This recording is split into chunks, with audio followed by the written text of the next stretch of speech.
제가 최근 변화라는 주제를 가지고 말씀을 전한다라고 그렇게 했습니다. 그래서 2주 전에는 바울이 로마 감옥에서 참 힘들고 어려운 죽음 앞에서 그를 괴롭힐 수 있는 수많은 레몬과 같은 인생의 모습들을 레모네이드로 바꿔버리는 그런 일들을 그가 보여줬던 모습을 통해서 우리의 삶에 변화되기를 원하는 것이 무엇인지 하는 그런 생각을 했고요. 그리고 지난주에는 이 모세의 온유함에 대해서 서론적으로 말씀을 드렸습니다. 온유하다. 참 우리 김영은 집사님은 온유해요. 안 어울리는 것 같아요. 온유하다는 말을 누군가가 나에게 해준다면 그건 굉장히 큰 칭찬이요 축복인 줄 믿습니다. 나는 원래 기질적으로 또 태어날 때부터 어떤 성격상 또 자라온 환경에 의해서 내 성격이 변하지 않아요. 굉장히 일리 있는 얘기입니다. 그리고 모든 사람들이 설득할 수 있는 그런 부분일 수 있습니다. 그런데 온유하다는 놀라운 축복을 누리는 사람들도 있다라는 거예요. 우리가 온유에 대해서 잘못 알고 있는데 온유가 힘이 없고 그냥 사람들 앞에서 머리를 조아리고 그런 온유함이라면 온유함에 대한 기대를 우리는 갖지 않을 거예요. 그런데 성경에서 지난주에 모세와 예수님에 대해서 평가하기를 온유하다라고 했습니다. 모세는 힘이 없고 나약한 사람이 아니었습니다. 온유하다라는 말은 어쩔 수 없이 포기해야 되는 상황들, 나는 더 이상 힘이 없어요. 그래서 대항을 하고 싶은데 싸울 수가 없어요. 그래서 나는 이렇게 착해졌어요. 이게 온유함이 아니다라는 거예요. 충분히 모든 권세와 권한을 가졌음에도 불구하고 정말 옳은 것이 무엇인지를 생각하기 때문에 결정하고 판단하는. 그래서 지난주에 제가 이런 말씀을 드렸어요. 모든 사람들이 나에게 문제를 가지고 찾아올 때 모든 사람들의 결정이 내가 하는 말이나 내가 하는 행동에 의해서 결정 지어지는 그런 상황들, 그리고 그 일들로 말미암아 일들이 꼬일 수 있고 복잡해질 수 있고 긴장할 수 있고 충분한 이유가 있는데도 불구하고 나는 침착하겠다. 나는 화를 내지 않겠다. 나는 그들을 이해하겠다. 이런 마음을 갖는 것이 온유함이다 라는 거예요. 그러니까 쉽게 내 스스로의 상황에서 함부로 판단하고 결정하는, 또 조금만 좀 안 좋은 일이 생기고 기분 나쁜 일이 만들어지면 반응하는 그런 모습은 전혀 성격상 좀 내면적이고 참할 수 있어도 온유함과는 거리가 먼 거예요. 그래서 온유는 그 사람의 기질이나 성품. 내가 성격이 급해요. 내가 지금 화를 자주 내요. 근데 성격이 급하고 화를 자주 내면 그 사람 주변에 사람들이 있습니까? 없습니까? 이상하게 없어요. 시간이 지나면 지날수록 잊혀지는 사람이요. 또한 같이 하고 싶지 않아요. 근데 이상하게 우리 머리의 기억 속에 참 온유한 사람, 그 사람하고 좀 같이 있으면 참 좋겠다. 그 사람이 있으면 그 자리가 참 빛난다. 그 사람이 있기 때문에 참 행복하다. 그런 사람들이 여러분들 주변에 있습니까? 아니, 여러분들이 그런 상황들을 만들고 계십니까? 이건 내가 기질이 어떻고 성격이 어떤 거하고 전혀 상관이 없습니다. 우리나라에서도 이제 법이 제대로 만들어지고 있습니다. 어저께 뉴스에 보니까요, 폭력에 대해서 법원에서 정의를 내렸어요. 어디까지가 폭력이고 어디까지가 괜찮은 건지. 말로 하는 것도 폭력입니까? 아닙니까? 폭력이에요. 협박하는 거, 큰 소리 치는 거, 이것도 폭력이에요. 심지어 진짜로 판결이 나왔는데 그 아파트 경비하고 아파트 주민하고 서로 다툼이 있었습니다. 나이가 70대 중반이 넘으신 할아버지가 그 텃밭을 가꿨는데 거기는 텃밭을 가꾸면 안 되는 데예요. 그래서 경비원들이 제지를 했어요. 할아버지 여기다 하시면 안 됩니다. 그런데 이 할아버지가 화를 이기지 못하고 막 이렇게 소리를 내다가 화초, 그 풀을 뽑아가지고 풀을 흔들었어요. 그러면서 그걸 그 경비들한테 묻혔어요. 근데 이 경비들이 그 문제를 가지고 법원에 고소를 했습니다. 우리한테 폭력을 행사했다고. 그래서 재판정에서 합의를 해가지고 판결을 내렸는데 그 할아버지에게 20만 원 벌금을 내렸습니다. 상대에게 위해할 수 있는 그런 일들을 했다라는 것이 폭력이다. 우리는 과거에 누굴 때리거나 막 그 사람한테 그 죽음의 공포를 느끼게 하거나 이런 것들이 폭력이다라고 했는데 폭력의 범위가 굉장히 넓어지고 있습니다. 폭력의 범위가 넓어지면 좋은 겁니까? 나쁜 겁니까? 저는 참 좋은 거라고 생각합니다. 전 세계적으로 참 살기 좋은 나라가 어느 나라죠? 세계적으로 모든 사람들이 거기 가서 살면 좋겠다라고 하는 나라. 미국이지요. 풍부하고 인권이 잘 돼 있고 그리고 거기에서는 여자분들이 남편에게 꼭 쥐어 살거나 이러지 않아도 된다는 분명한 원칙들이 있습니다. 그게 하나님의 법 앞에서 세워진 그 나라의 법이라는 게 참 멋진 법들이 많아요. 미국에서 한 목사님 부부가 살다가 나와가지고 실제로 이제 그분들 얘기를 들은 건 얘기인데 부부싸움을 하는데 한국에 나와가지고 살면서 부부싸움을 하는데 그 도저히 해결이 안 되더래요. 그래가지고 경찰이 그 집에 출동했어요. 그 경찰이 가가지고 상황을 보니까 이 남편 목사님이 경찰을 부른 거예요. 그래서 왜 부르셨어요? 그랬더니 저 사람이 내 노트북을 붙잡고 안 준다 이거예요. 그래서 저 노트북은 내 건데 우리가 의견 차이가 생겨가지고 부부싸움을 하고 그리고 이 문제로 이혼을 해도 좋은데 노트북은 날 줘야 되는데 노트북을 안 준다 이거예요. 근데 가가지고 그걸 뺏으면 폭력이에요. 내 걸 가져가서 그걸 힘을 가지고 뺏으면 그 사람은 우리나라 과거의 문화 속에서는 그랬다가 남편들 가만 놔둡니까? 막 밥상이 날라가도 여러 번 날라갔고 뭐가 부러져도 부러졌고 뭐가 깨져도 깨졌을 거예요. 근데 미국에서 오래 사시던 분들이라 부인한테 가서 그걸 뺏으면 안 된 그 폭력이다라는 생각이 드는 거예요. 그래가지고 내 힘으로 안 되니까 부인은 자꾸 숨고 도망가고 그리고 문 안 열어주고 난 지금 노트북 필요한데 그래서 경찰에 전화했어요. 실제 있었던 사건입니다. 경찰이 와가지고 왜 그러십니까? 저 사람 저 갖고 있는 노트북 좀 뺏어주세요. 저거 내 거거든요. 우리나라 경찰이 얼마나 무섭겠습니까? 얼마나 어이가 없었겠습니까?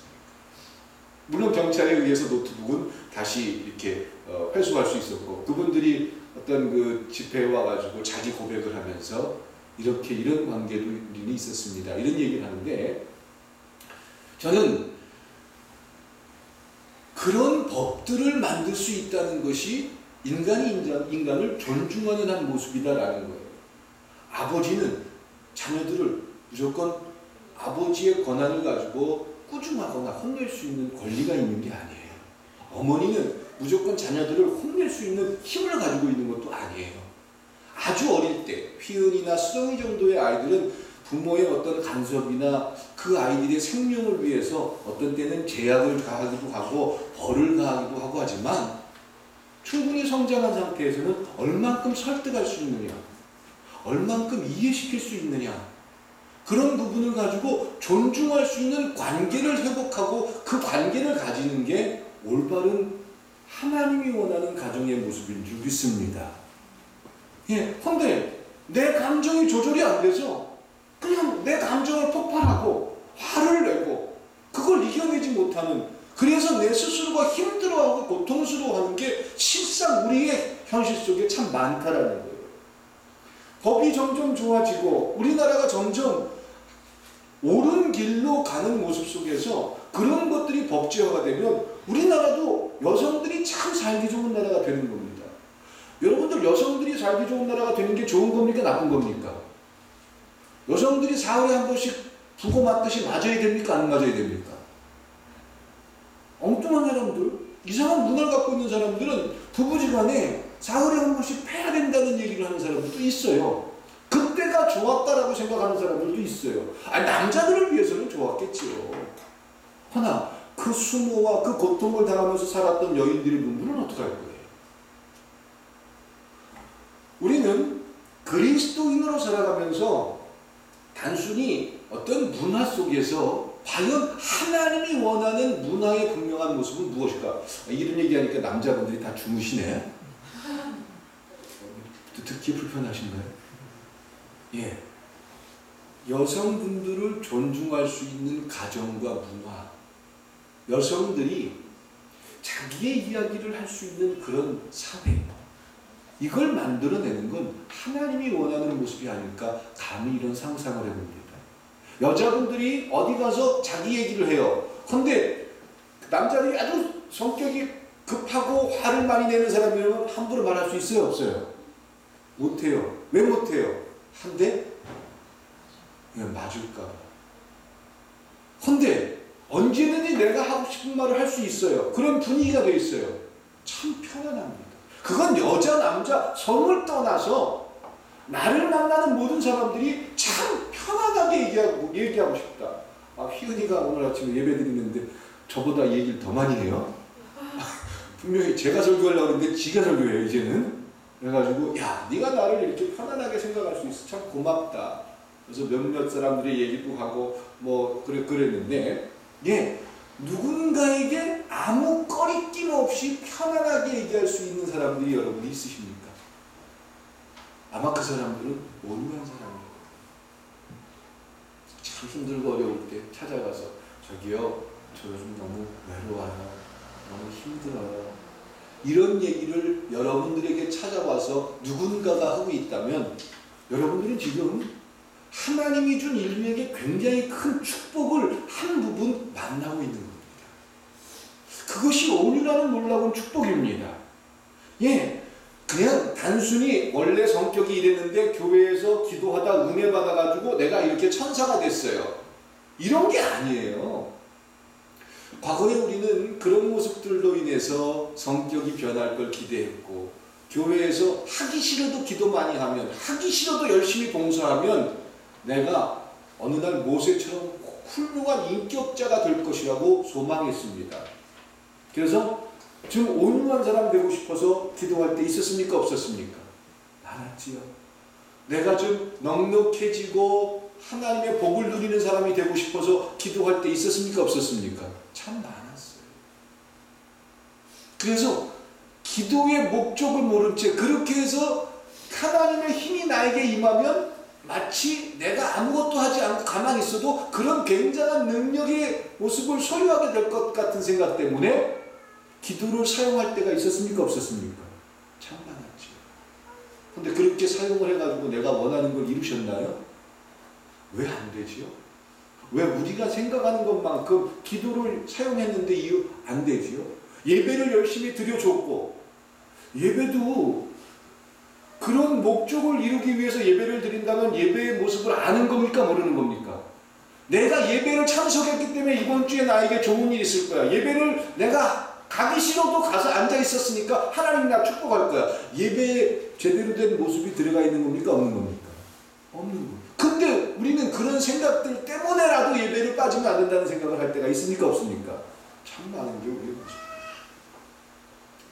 자, 오늘 모세는 40세에 사람을 쳐 죽인 살인했던 그런 살인의 경력을 가진 사람입니다. 그리고 최고의 레벨에서 공부를 했던 사람 중에 하나이기도 하고요. 그런 그를 200만 명이나 되는 그 이스라엘 백성을 이끌고 애굽에서 나와서 광야에서 40년 동안 그 광야 생활의 지도자로 살았다는 것. 그런데 그를 향해서 평가하기를 온유하다라고 평가할 수 있습니다. 과연 하나님의 은혜를 얼만큼 누리고 있었기에 그 일들이 가능할까? 아마 우리는 온유라는 단어를 잘 모르기 때문에 온유하고 싶다. 나도 온유한 모습이 되고 싶어요. 라고 소망하는 그런 마음을 가지지 못할 때가 많아요. 온유를 모르기 때문에. 근데 온유를 안다면 온유가 얼마나 좋은 것이라는 것을 안다면 우리는 이 모세의 모습처럼 우리의 삶에서 참 행복한 것, 또한 넉넉할 수 있는 것, 어떤 상황들, 어떤 힘들고 고통스러운 일들이 내 앞에 놓여질지라도 그것을 내가 있기 때문에 처리할 수 있다 라고 생각한다면 내 주변에 있는 수많은 사람들은 편안해집니다.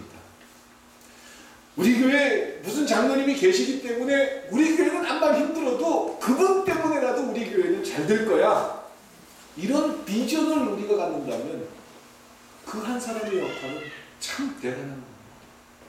예, 근데 그 모습은 바로 온유함을 통해서 나타난다는 거예요. 그래서 모세가 11장 23절부터 24절까지 어느 날 시내산에 올라가서 기도했는데 온유라는 성품이 딱 떨어졌다. 아니요. 내가 매일 아침마다 새벽마다 1시간씩 기도했더니 온유해졌다. 아니요. 예배를 안 빠졌더니 온유했다. 아니요. 그런 거 하나도 없어요. 그런데 그가 하나님 앞에서 4가지의 원리를 세우니까 온유가 무엇인지 보이더라 라는 겁니다. 점 본 적 있으세요? 토정 비결 본 적 있으세요?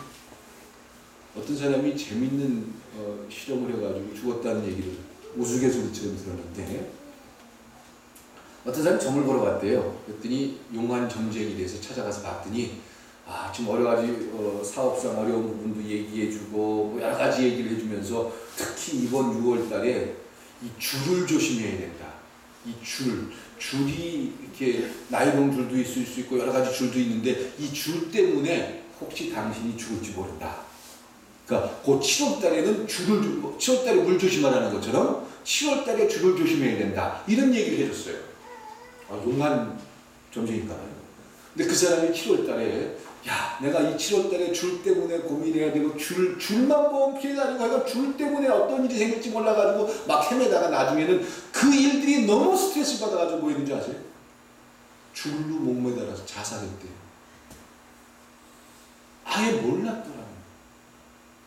그러니까 우리의 인생에 대해서 이 사람은 성격이 이런 사람이고 이 사람은 어렸을 때 환경에 의해서 이런 기질을 갖고 있고 그러기 때문에 앞으로도 이렇게 살고 그런 거 모르는 게 더 낫잖아요. 알아서 나 스스로가 대처하면 된다? 우리는 그걸 대처할 수 있는 그런 기질을 갖고 있지 못하다. 성격 급한 사람, 되게 급한 사람이에요. 이상하게 유전자적으로 급할 수도 있어요. 여러 가지 사람들은 유전자의 모습 속에서 여러 가지가 나타날 수 있어요. 근데 그걸 안다고 해서 나 급하니까 앞으로 참아야지. 스스로 노력해서 조금은 바꿀 수 있지만 기질 자체가 변하는 게 아니다라는 거예요. 그 원론적인 부분을 바꿀 수 있는 모습이 모세를 통해서 나타나는데, 그래서 모세가 제일 첫 번째 이야기하기를, 첫 번째 히브리서 기사가 모세에 대해서 평가하기를 그는 분명한 인식을 가졌다. 첫 번째가 뭐라고 했죠? 내가 누군가, 나는 누군가, 이 부분을 끊임없이 자기의 삶에서 다뤘다라는 겁니다. 영어로 Who am I? 레미제라블이라는 영화에 보면은 주인공 장발장이 Who am I? 노래를 부르면서 과연 나는 누군가? 지금 시장이지만 죄수로서 어떤 것이 더 나에게 옳은 것일까? 경감이 날 찾아왔을 때 내가 장발장이라고 얘기를 해야 되는가? 아니면 그 내 신분을 속이고 정말 대의를 위해서 이렇게 살아야 되는가? 끊임없이 그는 갈등하는, 우리 저 방송실 Who am I 한번 틀어줄래요? 우리 한번 장발장이라는 영화 속에서 Who am I? 나는 누군가? 라는 그런 노래를 마치 독백으로 하는 그런 노래를 한번 들어볼게요.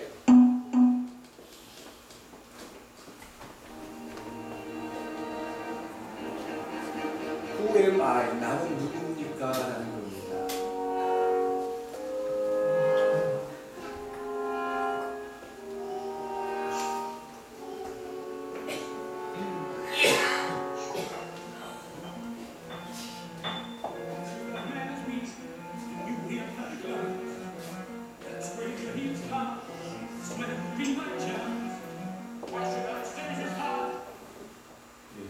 이게 아닌데요. 좀 다른 걸로 해주면 좋았을 텐데. 예, 됐습니다. 꺼주세요. 예, 꺼주세요. 준비가 좀 덜 됐네요. 그래요. 내가 누구냐라는 것. 그 지난주에 그 얘기를 어느 정도 하다가 말았는데, 모세는 바로의 공주의 아들이라 칭함을 거절했다라고 합니다. 로또를 맞았는데 로또를 버리겠다라고 했는데, 어릴 때 애굽의 강에서 강가에 흘러가던 버려진 아이를 바로의 공주가 데려다가 키워서 애굽이라는 나라의 2인자가 되게 해줬습니다. 모든 권세와 모든 걸 누릴 수 있고 말 한마디면 왕처럼 살 수 있었습니다. 근데 그는 자라면서 어머니를 통해서 유대 문화를 배우게 됐고 내가 유대 민족이라는 것을 깨닫게 되고 그는 혼란을 겪습니다. 그 혼란 속에서 그는 끊임없이 물어봅니다. 내가 누구냐라는 겁니다. 여러분들은 누구십니까? 온유라는 성품은 내가 누구인지를 발견할 때, 내가 무엇 때문에 살아야 되는지를 알 때 그 온유의 모습을 발견하게 될 줄 믿습니다.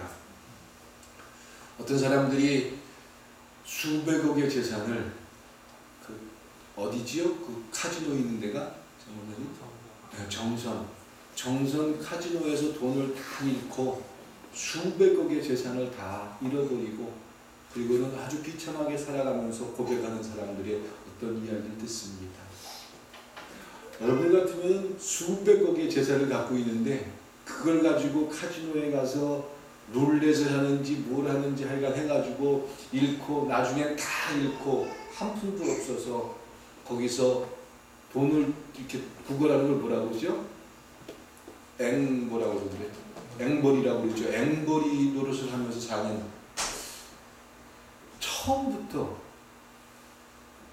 그 맛을 몰랐다면 그러진 않았을 텐데 그 많은 재산을 다 날리고 그리고 나서 이제서야 내가 누군지 아는데 더 이상 돌아올 수 없기 때문에 여전히 거기에 머물 수밖에 없는 사람들. 그들이 중간쯤이라도 내가 누군지. 근데 이거는요 직업하고 상관이 없더라고요. 예, 목회자들 중에도 그 일에 빠져서 목회를 그만두고 교회 돈을 이용해서 거기에 쓰고 쫓겨난 일들이 실제로 있습니다. 저희 교단 안에도 몇몇 분들이 있어요. 그분들이 왜 그렇게 됐을까요? 그 유혹을 못 이겼기 때문도 있겠고 일확천금을 누리는 그런 모습. 아니요. 가장 중요한 것은 내가 누구인지를 모르기 때문에 그렇게 인생을 포기할 수밖에 없는 겁니다. 그 노름에 빠진 분들이 참 노름을 이기기가 어렵대요. 뭐 마약에 빠진 사람들도 마찬가지겠죠. 그 중독으로부터 헤어나기가 참 어렵다고 합니다. 예, 쉽지 않습니다. 그런데 그 모든 과정을 이겨낸 사람들이 공통적으로 하는 말이 있어요. 내가 누군지를 생각했다.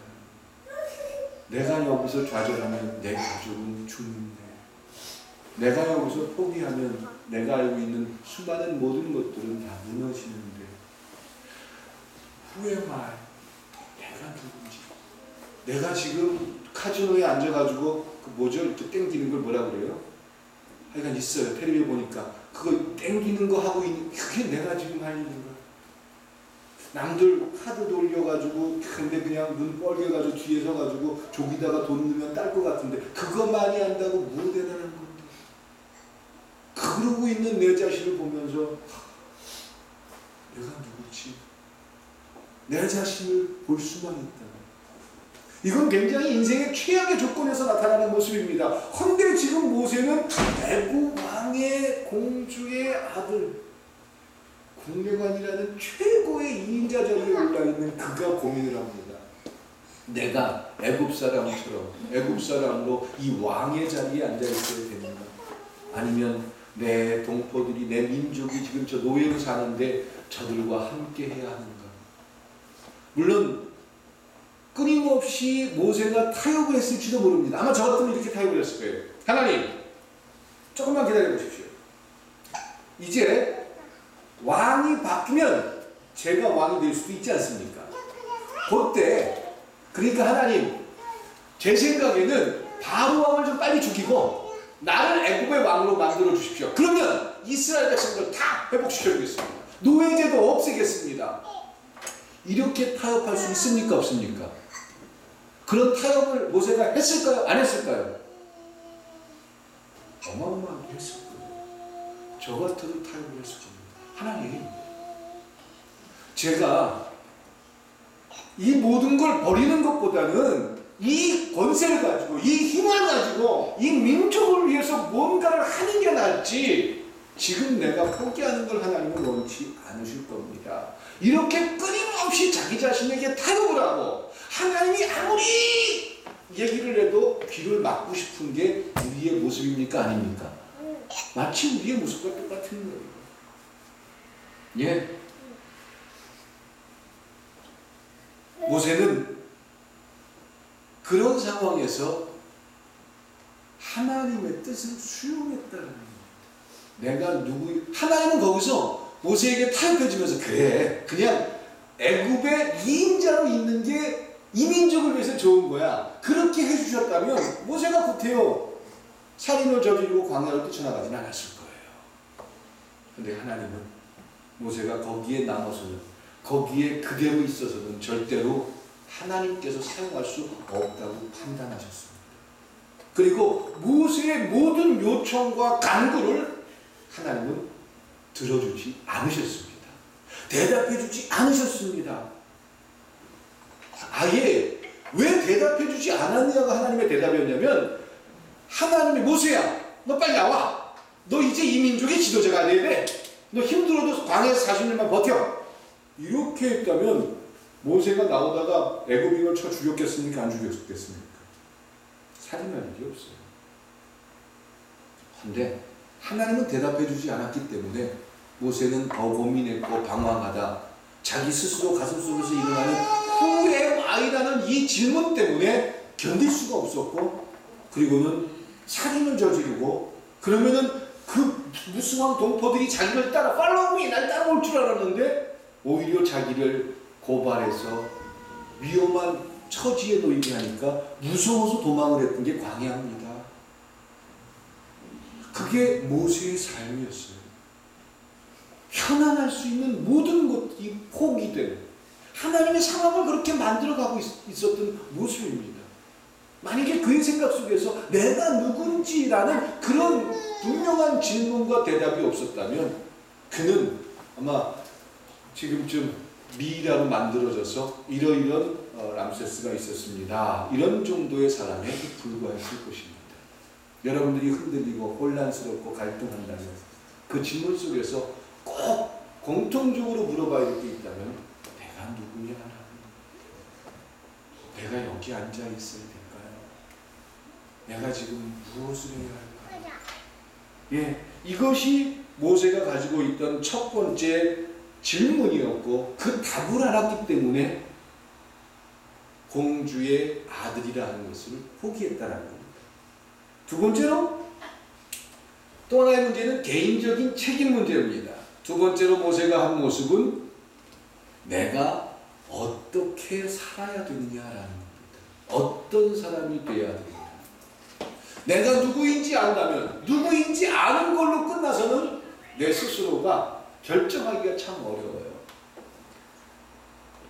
내가 누구인지는 아는데 내가 어떻게 살아야 할지 연결이 돼야 된다라는 겁니다. 우리는 부정적인 것과 긍정적인 것 둘 중에 하나를 선택할 수 있습니다. 오늘 점심에 맛있는 걸 먹을 텐데 맛있는 거 먹으면 배가 아플 것 같아. 그러면 오후에 배 아픕니까? 안 아픕니까? 아픕니다. 한번 제 얘기를 시험해보고 싶은 분들은 오늘 점심에 굉장히 또 젊은 집사님들이 좀 맛있게 준비했는데 그걸 먹으면 분명히 속이 쓰일 거야, 아플 거야, 이렇게 상상을 해보십시오. 진짜 아픕니다. 우리 몸은 그렇게 우리에게 적응이 되어 있습니다. 근데 음식을 이건 정말 맛있고 나에게 정말 즐거운 시간이 될 거야. 그럼 그렇게 될 수 있습니다. 예, 우리의 삶에 부정적인 것, 긍정적인 것이 참 똑같은 모습에서 나타날 수 있는데 어떤 편을 선택하느냐는 내 결정일 수 있다라는 겁니다. 이건 법칙의 문제가 아니라 관계의 문제입니다. 부부는 절대로 다툼이 없고 늘 신혼 때처럼 좋기만 한가요? 장훈 권사님? 아닙니다. 예? 아닙니다. 아직은 그래? 아, 저렇게 또 웃으면서 거짓말을 잘해. 예, 사는 게 다 비슷비슷하잖아요. 재벌이 사는 모습이나 또 가난하게 어렵게 사는 사람의 모습이나 넉넉한 사람이나 넉넉하지 않은 사람이나 사는 건 다 비슷하잖아요. 근데 그 비슷한 삶 속에서 어떤 자세, 어떤 선택을 하느냐는 우리의 몫이다라는 거예요. 예, 모세는 그가 장성하였을 때라고 성서 11에서 11장 24절에서 기록합니다. 그가 젊은 어린아이였을 때, 10대에 5살 때 결정한 게 아니에요. 장성하였을 때. 그럼 장성한 나이를 대개 30대 이상으로 장성한 나이로 봅니다. 장성한 나이에 결정하는 수많은 결정들에 대해서 우리는 책임을 져야 한다. 가정에 대해서 책임을 질 줄 알아야 되고 내가 맡은 역할에 대해서 책임을 질 줄 알아야 되고 이 부분에 대해서 내가 누구인지 알았던 모세는 내 자신에 대해서 책임을 지고자 했다라는 겁니다. 예, 자신의 삶에 대해서 어떤 책임을 지겠냐라는 겁니다. 하나님이 우리를 이 땅에 살게 하시면서 그리스도인으로 살아가는 우리의 삶에서 하나님이 기대하는 분명한 삶이 있을 거예요. 그런데 그런 시간들을 허비하고 그런 시간들을 포기하고 산다면 지금 나는 나 자신에 대해서 책임을 지지 못하는 것입니다. 세 번째로 모세가 결정한 모습 속에는 진정으로 중요한 것이 무엇인가 라는 그 다음 단계를 넘어가서 생각했다라는 겁니다. 그러니까 다시 말해서 우선순위를 선택했다라는 겁니다. 우선순위. 무엇이 먼저고 무엇이 나중인지를 생각했다라는 겁니다. 예. 무엇인지를 살면서 가장 중요한 것이 무엇인지 고민하고 갈등할 때 그는 무엇을 먼저 해야 될지 결정했다라는 이것이 원칙이었다라는 겁니다. 그는 최대의 권세와 쾌락과 최상의 재물들을 소유할 수 있었습니다. 그런데 원리와 원칙에 의해서 우선순위 속에서 그런 것들을 포기했다라는 겁니다.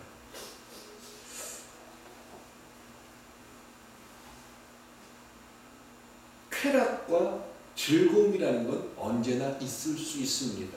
그리고 그것이 없어서는 안 됩니다. 재미있으세요? 예, 요즘 참 재밌어요. 이건 참 즐거운 삶입니다. 근데 그 재미를 위해서 모든 시간들을 포기해버린다면 재미가 뭔지를 몰라요. 직장 다니는 분들의 꿈이 뭐예요? 한 일주일 휴가 받아가지고 집에서 그냥 간섭 받고 잠도 푹 자는 거고 어디 좀 쉬어도 놀러도 가는 거고 이런 게 아마 기대하는 그 직장인들의 로망일 거예요. 김 집사님 그렇죠? 요즘 한 일주일 푹 간섭 안 받고 잠도 자고 그 컴퓨터도 내 마음대로 하고 좀 그러고 싶죠? 네, 그래요. 일하는 사람들 근데 맨날 노는 사람들 노는 것도 힘들어요. 우리의 삶에서 지금 내가 무엇을 우리 연로하신 분들 이제 인생을 마감하고 이제 정리하시면서 건강을 유지하고 그러기 위해서 쉬는 건 당연히 쉬는 거예요. 지금 내가 어떤 일을 우선순위를 둬서 해야 될지 그 우선순위를 결정할 때에 온유라는 성품을 발견하게 된다라는 겁니다. 예. 성경에도 보면 돈을 소유하거나 부자가 된 사람들이 참 성경에 많이 나옵니다. 욥도 그랬고요, 아브라함도 그랬고요, 다윗도 그랬고요, 야베스도 그랬고요. 이 세상에 참 부자로 살았던 사람들입니다. 그런데 그들은 그 부 때문에 우선순위를 착각하지 않았습니다. 삶의 우선순위를 분명히 정할 수 있었다라는 겁니다. 그런데 우리는 부를 위해서라면 우선순위를 바꿀 수 있습니까? 없습니까?